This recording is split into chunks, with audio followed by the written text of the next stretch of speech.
Inihaw. So yun guys, may share lang ako sa inyo ngayon, no.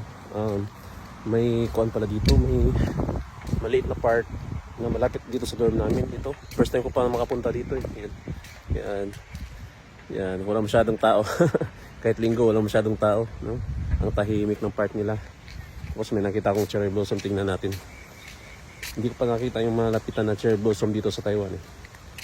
Tingnan natin. Yun guys, lapitan natin yan. Guys, sa malapitan, no, cherry blossom sakura.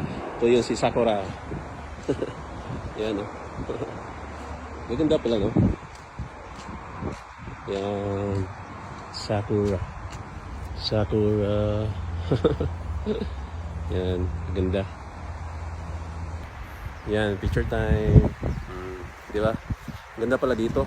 Maliwalas din. Pwede din mag-jogging dito. So, babalik tayo palagi dito. Yan. Doon, oh, may mga upuan doon.